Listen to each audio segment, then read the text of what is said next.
નમસ્કાર, આપકી અદાલતમાં તમારું સ્વાગત છે. આપકી અદાલતમાં અમે એવા લોકોને રજૂ કરીએ છીએ જે કોન્ટ્રોવર્શિયલ હોય છે, વિવાદોમાં ઘેરાયેલા રહે છે, એવા લોકો જેમને જનતા સવાલ પૂછવા ઈચ્છે છે, એવા લોકો જે સમાચારોમાં બની રહે છે. રજૂ કરીએ છીએ આજનો કેસ આપકી અદાલતમાં. જાણીતી પોલીસ ઓફિસર કિરણ બેદી આપકી અદાલતમાં હાજર થાય.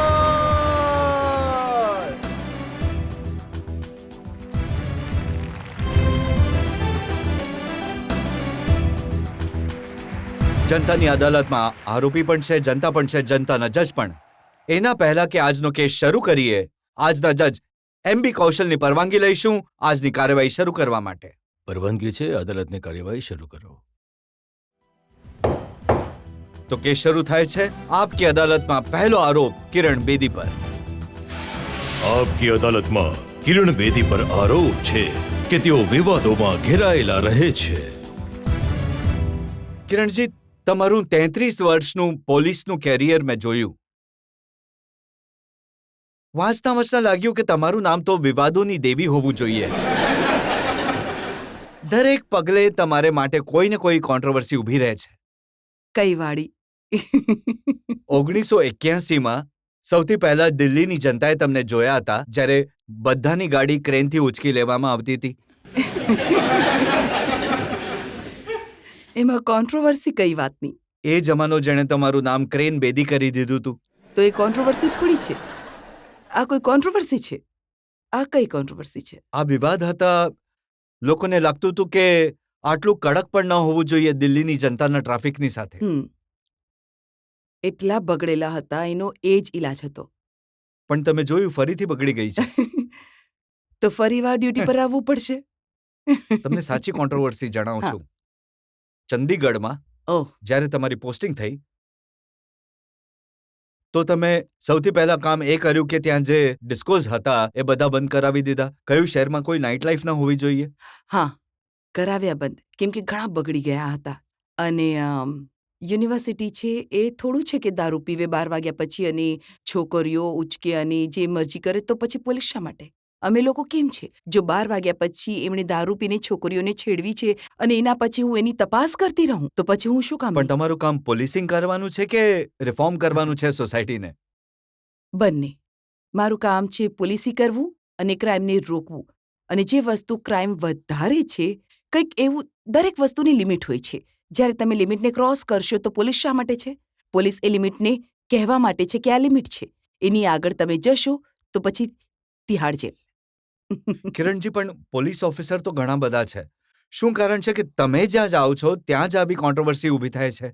એ મને નથી ખબર. તમે ઘણા વર્ષો સુધી યુનાઇટેડ નેશન્સમાં રહ્યા બાદ પાછા ફર્યા છો. દિલ્હી બાર એસોસિએશનના લોકોએ રાષ્ટ્રપતિ મહોદયને એ પત્રની કોપી મારી પાસે છે. ઓહ, ઘણી સરસ વાત છે. મેં નથી વાંચ્યું, મને બતાવો. હમણાં તમને બતાવી શકું છું. આ પત્ર એમણે રાષ્ટ્રપતિને અને હોમ મિનિસ્ટર શિવરાજ પાટીલને લખ્યો છે. અને એમાં એમણે કહ્યું કે કિરણ બેદીને દિલ્હી પોલીસમાં પાછા કોઈ કિંમત પર નહીં આવવા દેવા જોઈએ. કોઈ પણ કિંમત પર? જે દિલ્હીના વકીલ છે એ આજ સુધી એ વાતને ભૂલ્યા નથી કે કિરણ બેદીની આંખોની સામે કેટલી ખરાબ રીતે એમને માર પડ્યો હતો. એ સિરિયસ નથી. એ સિરિયસ નથી. માર સિરિયસ નહોતો કે આ ચાર્જીસ સિરિયસ નથી? માર પડ્યો જ નહોતો, પણ આ લેટર સિરિયસ નથી. I don't think they mean it. I think they would like to see me back. ઘણા સારા લોકો છે. એમણે લખ્યું કે the lawyers have not forgotten the year 1988 when Miss Kiran Bedi was misusing her position as DCP North. એમને 1988ની વાત યાદ છે આજે પણ. Conniving with one municipal corporator who brought thousands of hired persons to attack lawyers in the court premises in order to teach a lesson to them. એ એમણે શબ્દ મિસયુઝિંગ લખ્યો છે. કદાચ એ યુઝિંગ લખવાનો હતો. મિસ તો એમ જ લખી દીધું. એમણે એ પણ લખ્યું છે કે these people were protesting against the brutal laఠીચાર્જ ordered by Miss Kiran Bedi and were demanding inquiry into the same. The Bar Association would like to emphasize that the lawyers even on this date have not forgotten that unfortunate incident and any attempt, આના પર જરા ધ્યાન આપજો, any attempt to post Miss Kiran Bedi as Commissioner of Police in contravention with the findings of Wadhwa Commission may aggravate the situation. જો તમે દિલ્હી પોલીસમાં ફરીથી આવ્યા તો બળવો થઈ જશે. કંઈ વાંધો નથી, ઘણી મોટી પોલીસ ફોર્સ છે, એમણે સંભાળી લેશે. કારણ કે આમાં કોઈ ઇન્ટેન્શન થોડી છે, આ તો ડ્યુટીઝ છે. દરેક ડ્યુટીના બે પહેલું હોય છે. એક યુઝ કરી શકો છો તો મિસયુઝ પણ કહી શકો છો. So it's always two faces of the same coin. અને અમે લોકો તો એક ડ્યુટી કરીને બીજી ડ્યુટી પર જતા રહીએ છીએ, એને બદલે કે અટકી કેમ રહીએ? પણ એમણે તો એ કહ્યું કે જો તમે અહીંયા આવશો તો તેઓ પ્રોટેસ્ટ કરશે. એમણે હોમ મિનિસ્ટર પાસે ટાઈમ માંગ્યો છે આ વિશે ફરિયાદ કરવા માટે. તો હોમ મિનિસ્ટર સાહેબ કદાચ બિઝી છે? એટલું સિરિયસ નથી. I don't think so. મેં તો સાંભળ્યું છે કે તમારી પોસ્ટિંગ આ જ કારણે અટકેલી છે. નહીં, આને કારણે નથી અટકી. હું રજા પર છું. હું આ સમયે એક પુસ્તક લખી રહી છું. હું પુસ્તકનું ફર્સ્ટ ડ્રાફ્ટ લખી ચૂકી છું. એ કોન્ટ્રોવર્શિયલ જરૂર થશે. એ બુક જરૂર થશે. એક બીજો સબ્જેક્ટ મળી જશે આપી અદાલત માટે 10 વર્ષ પછી. જેમ હું તમારી પાસે આવી છું 12 વર્ષ પછી. ઓક્ટોબરમાં હું ડ્યુટી પર પાછી ફરી રહી છું. તો એટલી નથી રોકાઈ કેમ કે આ જે કોઈ બીજું છે એટલે કેમ કે મેં રજા એકેડેમિક લીવ માંગી છે જેથી હું મારી બુક લખી શકું કે જે બધા યુનાઇટેડ નેશન્સ એક્સપિરિયન્સ અને આ કોન્ટ્રોવર્શિયલ એક્સપિરિયન્સ હું લખી શકું. તો માનો છો તમે કે કોન્ટ્રોવર્સીસ તો છે? તમે કહ્યું ને એટલે કહી રહી છું. નહીં તો તમે મને કન્વિન્સન અપાવી દેશો જજ સાહેબ પાસે. તો તમારું નામ પછી કિરણ બેદીને બદલે કોન્ટ્રોવર્સી દેવી કરી દેવું જોઈએ. તમે કેમ એમની સાથે જોડી રહ્યા છો? Rajat, you are not them. You would change my name. પણ તમને યાદ છે કે જે 1988માં ઘટના થઈ હતી એના પછી વાધવા કમિશને તમને આ વાત માટે દોષી ગણાવ્યા જો હતા? તમે વધવા કમિશનને ધ્યાનથી વાંચશો તો વધવા કમિશને બધાને જ દોષી ગણાવ્યા હતા. બધાને. અને એના પછી જે રેકમેન્ડેશન જે પણ આપી હતી એ મને નથી લાગતું ઇમ્પ્લિમેન્ટ થઈ છે, એક્સેપ્ટ થઈ. So it is remaining status કો. સો ગવર્મેન્ટ જ્યાં કમિશન હતું ત્યાં જ અટકેલું છે બિકોઝ એમણે બધાને દોષી ગણાવ્યા, જેનો અર્થ છે કોઈ પણ દોષી નથી. ભલે એટલું જણાવી દો, જો આજે ફરીથી તમે દિલ્હી પોલીસમાં જ્યારે જશો અને એકવાર ફરીથી જ્યારે તક આવશે તો એવી જ રીતે કરશો જે રીતે 88માં કર્યું હતું કે આજે તમે બદલાઈ નહીં, ગયા છો? ઘણા વર્ષો થઈ ગયા, ટેકનોલોજી આવી ગઈ, ટ્રેનિંગ નવી આવી ગઈ, સો એક્સપિરિયન્સ પણ નવા આવી ગયા. એ જણાવી શકો કે કિરણ બેદીના આવતા જ જે એક ટેરર, જે ડર લોકોમાં બેસી જતો હતો એ ડર પાછો આવશે? કઈ વાતનો ડર? કઈ વાતનો ડર? કોઈની ગાડી ઉઠવાનો ડર, કોઈને માર પડવાનો ડર. ગાડી જરૂર ઉઠશે જો ખોટી રીતે પાર્ક હશે. હમણાં પણ ઉઠી રહી છે, ત્યારે પણ ઉઠશે. અને જો કોઈ ખોટું કામ કરે છે તો એ જેલ જરૂર જશે. હા, પણ જેલથી જ્યારે પણ પાછો આવશે તો એના પર સુધારનું પણ કામ કરવામાં આવશે. આ મારી નવી લર્નિંગ છે જે પહેલાં કદાચ એટલી વધારે નહોતી, જે હવે થઈ છે. સો અમુક ચેન્જીસ પણ છે, અમુક અમેન્ડમેન્ટ્સ પણ છે અને અમુક કન્ટિન્યુટી પણ છે. જનતાને પૂછીએ કે કેટલો વિશ્વાસ એમને છે તમારી આવડત પર? પોલીસમાં એવું કેમ છે કે માત્ર એક નામ કિરણ બેદી પોલીસમાંથી આવી રહ્યું છે, બાકી લોકોનું નામ કેમ નથી આવતું?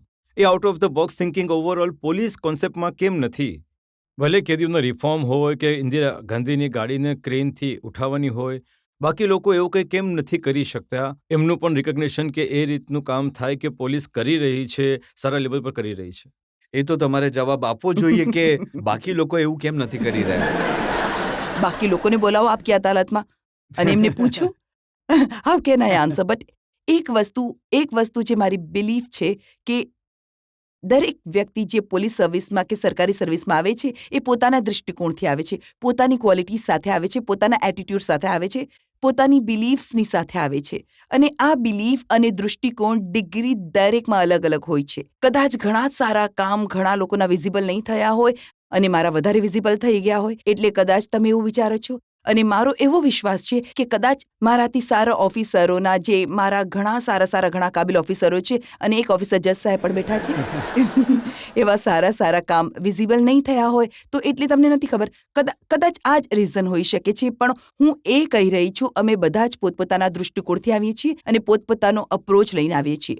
સો maybe this is one of the reason. અને તમને એમના કામ વિઝિબલ નહીં થયા સો ફોલ્ટ મારો નથી, આ ફોલ્ટ મીડિયાનો છે જેમણે એમનું કામ નહીં તમને બતાવ્યું.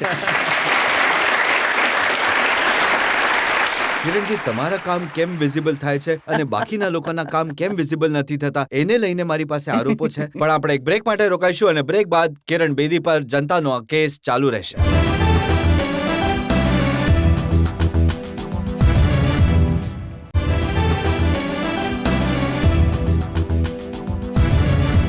આપકી અદાલતમાં આજે આપણે કેસ ચલાવી રહ્યા છીએ પોલીસ ઓફિસર કિરણ બેદી પર.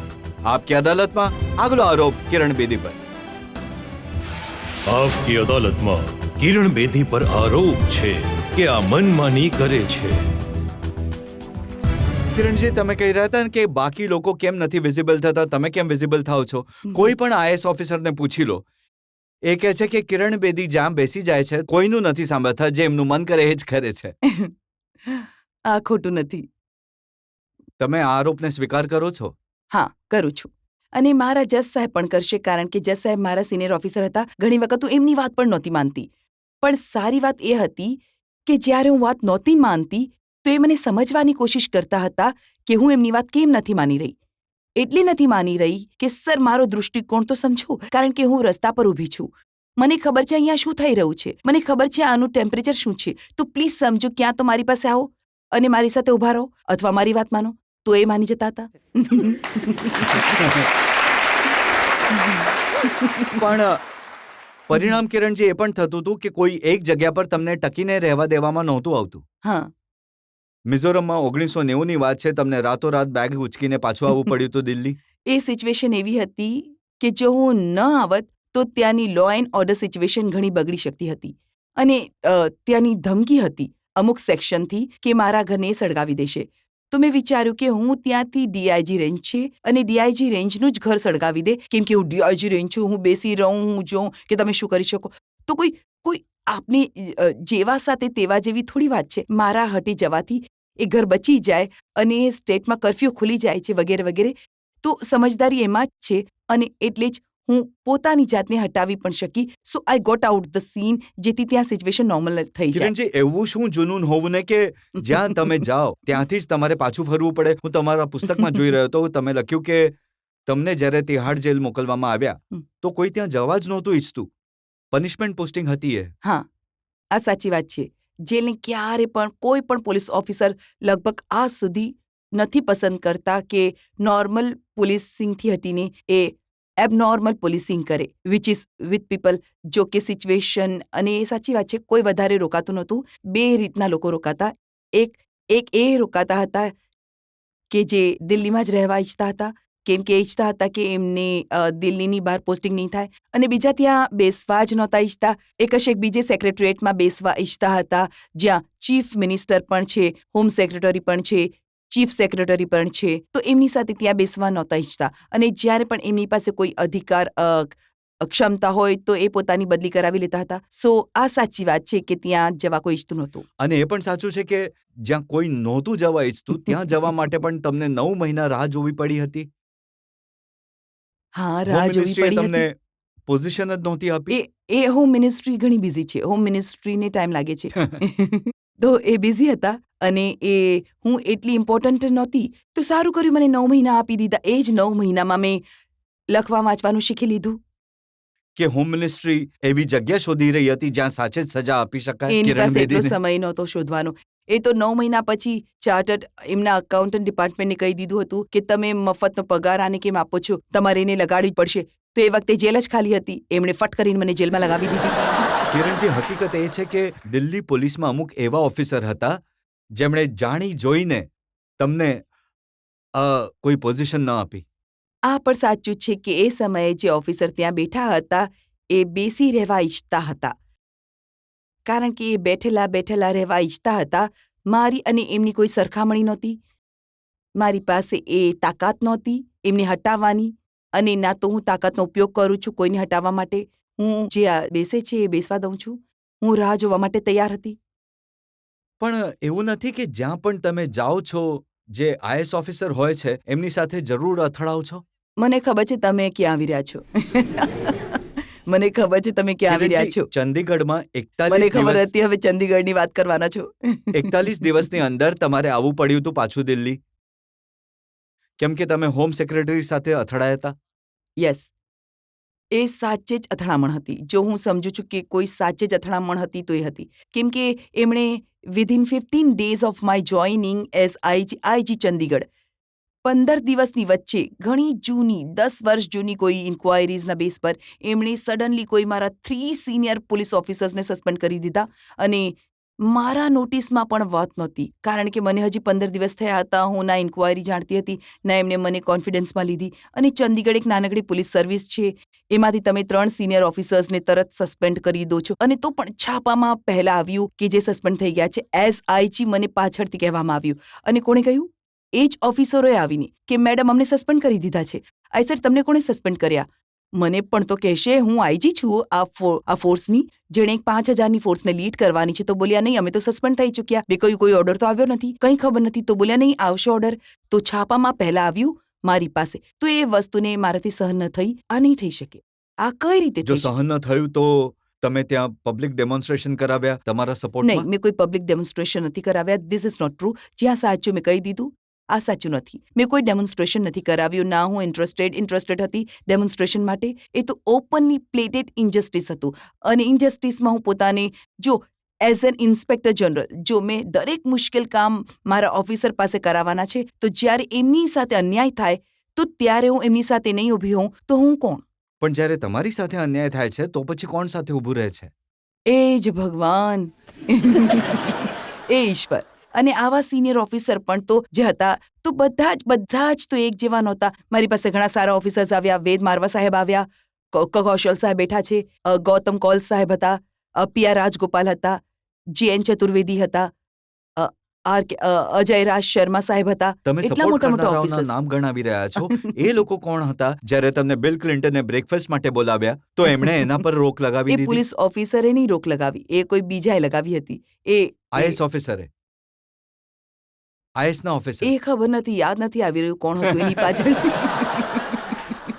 કે તમે નામ કહેવાથી બચવા માંગો છો? હું બચવા ચાહું છું, કેમ કે એ હાજર નથી. તો પછી ઠીક નથી નામ લેવું, કેમ કે જે હાજર નથી, જો હાજર હોય તો તમે એમની વાત પણ સાંભળી લેત કે આ તો યુઝલેસ હતી, એની જવાની જરૂર નહોતી, તો વાત બરાબર થઈ જાત. એ તો તમે બોલાવે નથી એમને, તો હું એમનું નામ કઈ રીતે લઈ શકું? પણ તમે માનો છો કે આપણા દેશમાં જે આઈએસ ઓફિસર હોય છે અને જે આઈપીએસ ઓફિસર હોય છે એમનામાં કોઈને કોઈ વાત પર તકરાર રહે છે? આઈએસના લોકો આઈપીએસના લોકોને આગળ વધવાથી રોકવાની કોશિશ કરે છે? હા, બંને રીતના લોકો હોય છે, બંનેના દૃષ્ટિકોણ પોતપોતાના હોય છે. That's true. કારણ કે અમારી ફિલ્ડ એક્સપિરિયન્સ વધારે હોય છે અને અમારી સર્વિસના પોલીસ ઓફિસર સાથે ક્લોઝર હોઈએ છીએ. એ લોકો એક ડિટેચ વ્યૂ લે છે, એ ઓફિસમાં બેસીને કામ કરે છે, ફિલ્ડને એટલું નથી જોતા જેટલા અમે લોકો જોઈએ છીએ. તો નેચરલી બે દૃષ્ટિકોણ છે, તો ટકરાવ થઈ શકે છે, થાય છે, નથી પણ થતો. તો એટલે બંને પોસિબિલિટીઝ છે. અને થયું પણ મારી સાથે, અને નહીં પણ થયું. હવે એ જણાવો કે તમારી દરેક પોસ્ટિંગ પર તમારો ટકરાવ થયો, દરેક પોસ્ટિંગ પર તમને કોઈએ રોકવાની કોશિશ કરી, તમે બધામાં સર્વાઈવ કેવી રીતે કર્યું? હે ભગવાન! જો એક વાત યાદ રાખજો, જો તમે ખુરશીથી ચીપકું નથી તો પછી કોઈ પ્રોબ્લેમ નથી. હું ખુરશી સાથે ક્યારેય ચીપકવા વાળી નહોતી, કારણ કે હું બેઝિકલી ફિલ્ડ ઓરિએન્ટેડ છું. હું ખુરશીની શોખીન નથી. મને ખુરશી તો ઉલટાની બાંધી છે. મને તો ખુરશીથી દૂર રહેવાનું સારું લાગે છે, ફિલ્ડમાં વધારે રહેવાનું ગમે છે. સો ઇફ યુ આર આનાથી ચીપકું બની જશો તો પછી મુશ્કેલ થઈ જાય છે. જો તમે ચીપકું નહીં રહો તો ખુરશી પાછળ દોડ છે તમારી કે આવીને બેસી જાઓ. ઘણી લાંબી યાદી મારી પાસે છે આરોપોની. આપણે વધુ એક બ્રેક માટે રોકાઈશું અને બ્રેક બાદ કિરણ બેદી પર જનતાનો કેસ ચાલુ રહેશે.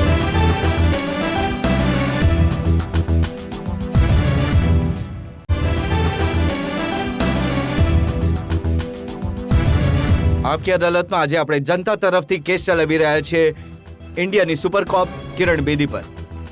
આપકી અદાલતમાં આગલો આરોપ કિરણ બેદી પર.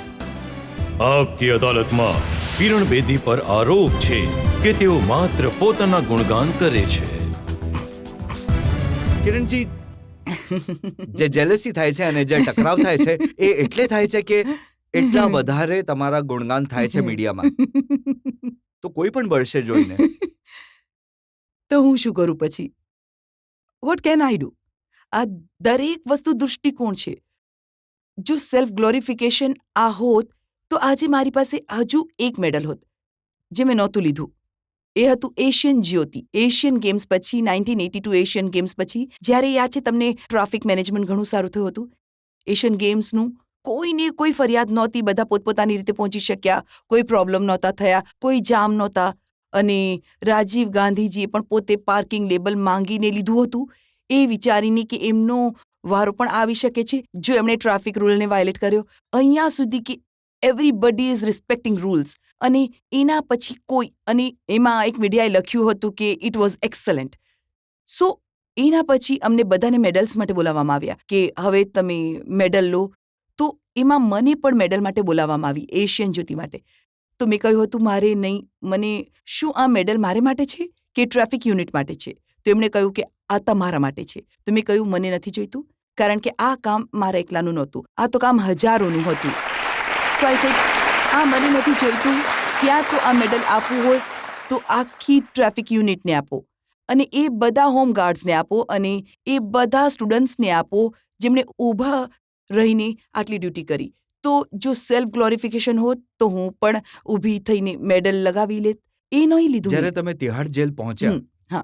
તો તમે પહેલું સ્ટેટમેન્ટ એ આપ્યું કે એવું લાગે છે કે જેમ કે હું કોઈ ઝૂમાં આવી ગઈ છું. અચ્છા, કહ્યું તો તમે હતું. કહ્યું કે અહીંયા એટલી ખરાબ હાલત છે. હા, તમારા પહેલા જેટલા ઓફિસર્સ એ જેલમાં ગયા હતા, તમે એક સ્ટેટમેન્ટથી એ બધાના કામ પર પાણી ફેરવી દીધું.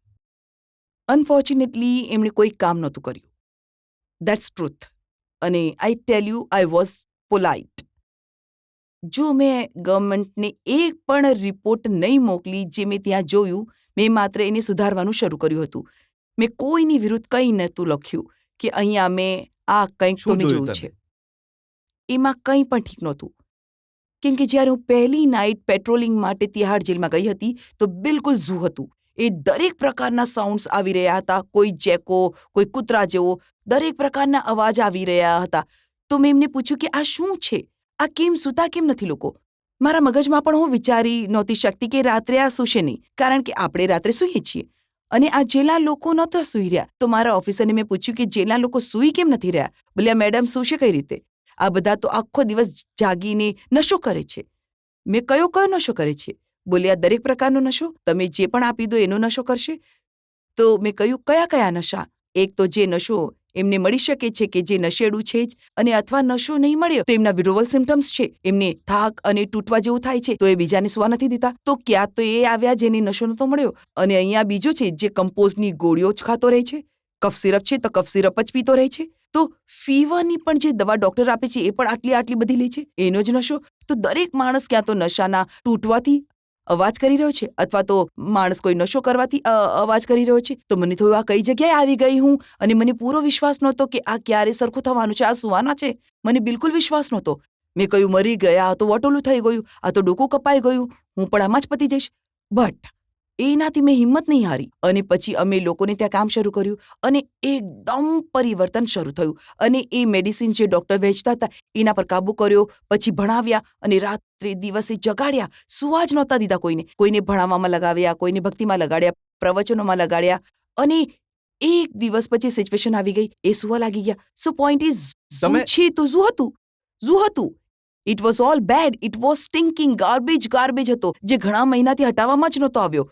રોટલી જે હતી એમાં કીડા હતા. આ બધી હકીકત છે. કારણ કે જે મેં પિટિશન બોક્સ ત્યાં શરૂ કર્યું હતું શરૂમાં, કે મોબાઈલ પિટિશન બોક્સમાં, એમાં એમણે પૂછ્યું હતું કે જે લખવું હોય તમે લખો. આજે પણ મારી પાસે ચિઠ્ઠીઓ છે જેમાં લખ્યું છે કે અમારી દાળોમાં કીડા હતા, એ જ પોતું, એ જ વાસણ, એમાં જ પોતું થતું હતું, એ જ પછી ધોઈને એમાં દાળ આવતી હતી.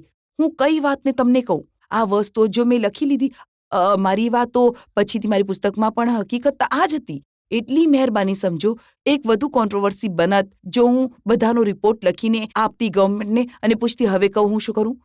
હવે હું કહું મેં કોઈને નહીં કહ્યું કે હું શું કરું, માત્ર એને સુધારવાનું શરૂ કર્યું, સાફ કરવાનું શરૂ કરી દીધું, પોતાવાળા વાસણોને ઠીક કરી દીધા, સ્ટેનલેસ સ્ટીલના વાસણો લેવાનું શરૂ કરી દીધા. સ્ટેનલેસ સ્ટીલ ઓથોરિટીઝથી આટલા મોટા બ્યુટીફુલ સ્ટેનલેસ સ્ટીલ ઓથોરિટીઝના ડ્રમ કર્યા. પોતાવાળું ડ્રમ અલગ, સ્ટેનલેસ સ્ટીલ અલગ, દાળ વગેરે સાફ, બધું સાફ. કચરા ગાર્બેજને અમે મેન્યુઅર બનાવી દીધું. કોઈને ફરિયાદ નહીં, માત્ર કામ કરવાનું શરૂ કરી દીધું. બસ. તો આ કોન્ટ્રોવર્સી, કામ કરવું કોન્ટ્રોવર્સી. તમે જેલને આશ્રમ બનાવી દીધું. બિલકુલ. જેલ છે જ આશ્રમ. જો હું જેલને આશ્રમ નહીં બનાવતી તો હું મારી ડ્યુટી બરાબર નહોતી કરી રહી, એ હકીકત છે. કેમ કે જેલ એક સુધાર જગ્યા છે, અને આપણે લોકો માત્ર કરેક્શનલ સેન્ટર નામ આપી દઈએ છીએ, પણ આપણે એને કરેક્શન કરતા નથી. તો અમે આશ્રમ બનાવી જેથી મગજમાં ઘૂસી જાય કે તમે અહીંયા સુધરવા આવ્યા છો. So it head N impact. હવે આપણે કહેવા લાગ્યા ત્યાંના આશ્રમ નિવાસીઓ હવે એ કઈ રીતે નશો કરશે, કઈ રીતે પીશે, આશ્રમમાં એવું થોડી કરશે. તો જો કોઈ વાયલેટ કરે છે તો બાકી એને પકડી લેતા હતા. અરે કે તું આશ્રમ નિવાસી છે, તું આવું કરે છે. સો એનાથી એક ઇમ્પેક્ટ થવા લાગી, આનાથી ઇમ્પેક્ટ થવા લાગી. પણ નામ જ નહીં, કામ પણ હતું. અહીંયા કામ અને ત્યાં નામ. પણ અમે તો સાંભળીએ છીએ કે જેલમાં હવે ફરીથી એ જ જૂની રીત શરૂ થઈ ગઈ છે. અમે છાપાઓમાં ઘણીવાર વાંચ્યું કે એકવાર 13 કેદી જેલ તોડીને ભાગી ગયા, એકવાર 4 કેદી જેલ તોડીને ભાગી ગયા. જો આશ્રમ થઈ ગયો તો ત્યાંથી કોઈ ભાગશે જ કેમ? એ વાત સાચી છે, પણ આ ઇન્સિડન્ટ થયા છે. પણ જેલ હંમેશા એક પડકાર હોય છે. જેલમાં આવા કામ થઈ શકે છે. જરા પણ અનદેખી થાય, જરા પણ આંખ છપકે તો ધીસ કેન હેપન. તો આ રોજનું ઘણું અલર્ટ કામ છે. તો જો આશ્રમ પણ કહી રહ્યા છો તો એનો મતલબ એ થોડી છે કે તમે સૂઈ જાઓ. You have to stay alert. અને આ રોજનું કામ કરવું જરૂરી છે. સો જરા પણ ક્યાંક એક વ્યક્તિથી પણ ચૂક થઈ, એક કોન્સ્ટેબલથી પણ ચૂક થઈ, ભલે બાકીના બધા અલર્ટ છે પણ એક નાલાયક છે તો નાલાયકી થઈ શકે છે. એટલે જો તમે નામ પણ બદલો, રિફોર્મ પણ લાવો, તો પણ તમે અલર્ટનેસ પણ કોઈ કોમ્પ્રોમાઇઝ નથી કરવાનું, સિક્યોરિટી પણ કોમ્પ્રોમાઇઝ નથી કરવાનું. પણ મેસેજ એ છે, સિક્યોરિટી પણ રાખો પણ રિફોર્મ પણ રાખો, જેમ કે આજકાલ છે. એક વ્યુઅરે એક ચિઠ્ઠી લખી છે તમારા માટે. એમાં એમણે લખ્યું છે કે કિરણ બેદીને આપકી અદાલતમાં એટલું જરૂર કહેજો કે જે રીતે એમણે કેદીઓને રિફોર્મ કર્યા, શું એ દેશના નેતાઓને રિફોર્મ કરી શકશે?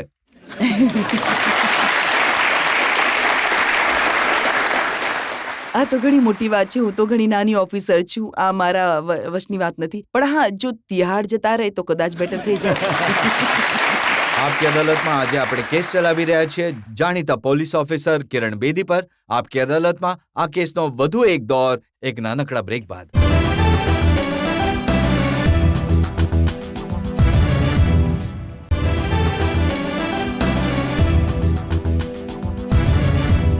આપકી અદાલતમાં આજે આરોપો અને સવાલોના ઘેરામાં છે જાણીતા પોલીસ ઓફિસર કિરણ બેદી. આપકી અદાલતમાં આગલો આરોપ કિરણ બેદી પર. આપકી અદાલતમાં કિરણ બેદી પર આરોપ છે કે તેઓ પોલીસિંગ પર ઓછું અને બાકી વસ્તુઓ પર વધારે ધ્યાન આપે છે. કિરણજી, મેં તમારા આખા જે બાયોડેટાની લિસ્ટ જોઈ તો તમે ઘણા બધા કામ કર્યા છે. તમને અવોર્ડ્સ મળ્યા છે, તમે દુનિયાભરમાં જઈને લેક્ચર્સ આપ્યા છે, એક વર્ષમાં 4 દેશોની વિઝિટ કરી છે, તમે NGO ચલાવો છો લોકોની મદદ કરવા માટે. એવું લાગે છે કે પોલીસ ઓફિસરનું જે કામ હોવું જોઈએ એ છોડીને બાકી બધા કામ કર્યા છે. મેં 2 વર્ષની સ્ટડી લીવ લીધી હતી એ પુસ્તક લખવા માટે. અને એ સ્ટડી લીવમાં જ્યારે હું તિહાડ ઉપર લખી રહી હતી બુક, તો મને જરૂર હતી બધા દેશને જોવાની, જ્યાં જ્યાં જઈ શકતી હતી કે જે હું લખી રહી છું એ શું ઓરિજિનલ વર્ક છે કે જ્યાં બીજે પણ એવું કામ થયું છે. તો એ દિવસોમાં 2 વર્ષમાં દુનિયાના 2 વાર ચક્કર લગાવ્યા. અને મેં મારી સેવિંગ્સ પણ ખર્ચી અને જે મને ફેલોશિપથી પણ પૈસા મળે એ પણ ખર્ચ્યો. કેમ કે મારું ધ્યેય હતું જે હું લખું એ મારી પાસે એક વિશ્વાસ હોય કે એ ઓરિજિનલ કોન્ટ્રીબ્યુશન છે. તો એટલે એ દિવસોમાં તો મેં ઘણું ટ્રાવેલિંગ કર્યું. કિરણજી, એવી વ્યક્તિ જે રિફોર્મ કરતી હોય, જે લેક્ચર્સ આપતી હોય, એને પોલીસમાં નહીં પોલિટિક્સમાં હોવું જોઈએ. કેમ પોલીસમાં કેમ ન હોઈ શકે એવું તમે કેમ વિચારો છો? આઈ થિંક બીજા પણ ઘણા સારા પોલીસ ઓફિસર્સ, રાઇટર્સ પણ છે. મેં હમણાં જ એક કેરલા ગઈ હતી, ત્યાં એક પોલીસ ઓફિસરે એક સ્ટોરી લખી હતી અને એ સ્ટોરી પર એક ફિલ્મની સ્ક્રિપ્ટ બની જનતાને રહી પૂછે છે. કે એમની શું એક્સપેક્ટેશન્સ છે તમારાથી. જી હા, તમે. બહુ જ વિચિત્ર લાગે છે જ્યારે અમે પોલીસ ફોર્સને જોઈએ છીએ. મોટા મોટા પેટ નીકળેલા છે, બેલ્ટ નીચે, વગર કેપ પહેરે, બેટ પર છે પણ જેટલી દુકાન હશે ત્યાં રોકાશે, એમની પાસે વસૂલી કરશે. કદાચ જ કોઈ ઉપરથી લઈને નીચે સુધી એવું હશે કે જે ફિઝિકલી ફિટ દેખાશે અને પોતાના કામમાં ચુસ્ત દેખાશે. આ ઇમ્પ્રેશન માત્ર એક દિલ્હીની કે એક મુંબઈની નથી, આખા દેશની પોલીસના વિશે છે. પબ્લિકમાં આ ઇમ્પ્રેશન છે. ફિઝિકલ ફિટનેસ શું કરશે? એમના ખાવા પીવાનો પણ સમય નથી. તો એટલે એમને એક ખબર નથી હોતી કે રાતનું ડિનર ક્યારે થશે. તો જ્યારે જે મળે ખાઈ લે છે. સો તો ન ફિઝિકલ ફિટનેસ ના એમનું કોઈ time table. This is the truth of the matter. Physical fitness also wants time. અને ટાઈમ મીન્સ રેગ્યુલેટેડ લાઈફ. એને ખબર હોવી જોઈએ કે હું 10 વાગે ડ્યુટી પર જઈશ તો હું 6 વાગે ઉઠી જઈશ. હું સવારે ઉઠીને યોગા કરી શકું, હું ફિઝિકલ ફિટનેસ કરી શકું.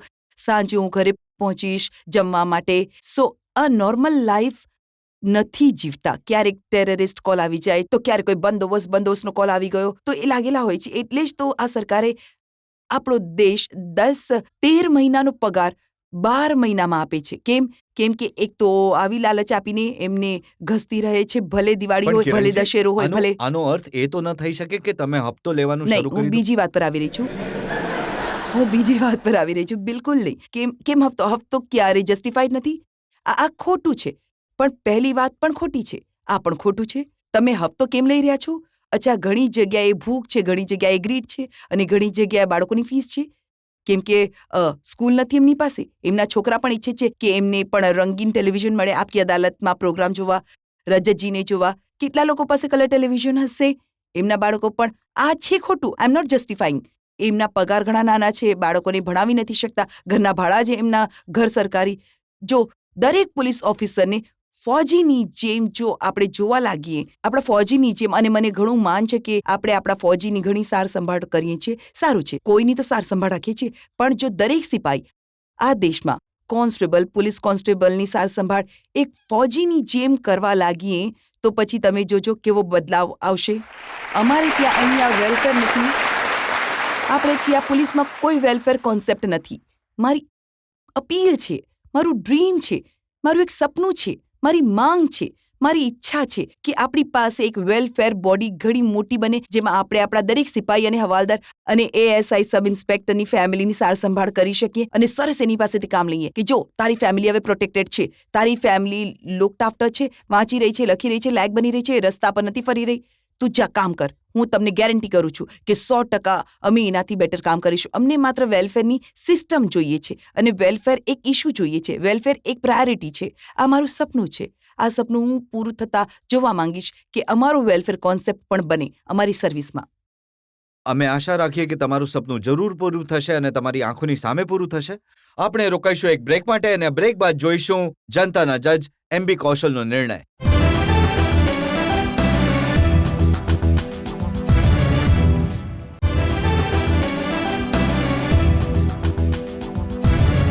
આપકી અદાલતમાં આજે અમે કિરણ બેદી પાસે સફાઈ માંગી એમને લઈને ચાલી રહેલા વિવાદોને લઈને. અમે એમને પૂછ્યું IAS અને IPS ઓફિસરની તકરાર વિશે. એમણે આપણને જણાવ્યું પોલીસ રિફોર્મ્સ વિશે. હવે આજની કાર્યવાહી પર આજના જજ MB કૌશલનો નિર્ણય. આ અદાલતની કાર્યવાહી દરમિયાન શ્રીમતી કિરણ બેદી પર ઘણા પ્રકારના આરોપ લગાડવામાં આવ્યા, પણ એ વાતને હું સંતોષથી કહી શકું છું કે એમણે બધાના સાચા અને ઘણી સમજદારી સાથે જવાબ આપ્યા, સંતોષજનક જવાબ આપ્યા. આમાં ખાસ કરીને જે લોની સિચ્યુએશન, મહિલાઓની સુરક્ષા, એ પોતાની મનમાની કરે છે કે સેલ્ફ ગ્લોરિફિકેશન, અને અંતમાં જે પોલીસના વિશે એમણે પોલીસના વેલફેર વિશે જે કહ્યું એ વિશેષ મેન્શન કરવું જોઈએ. અને આખી કાર્યવાહી સાંભળ્યા પછી મારો પોતાનો એ નિર્ણય છે કે એમને કોઈ પણ આરોપ માટે દોષી પામવામાં નથી આવ્યા અને અદાલત એમના બધા જવાબોથી સંતુષ્ટ છે.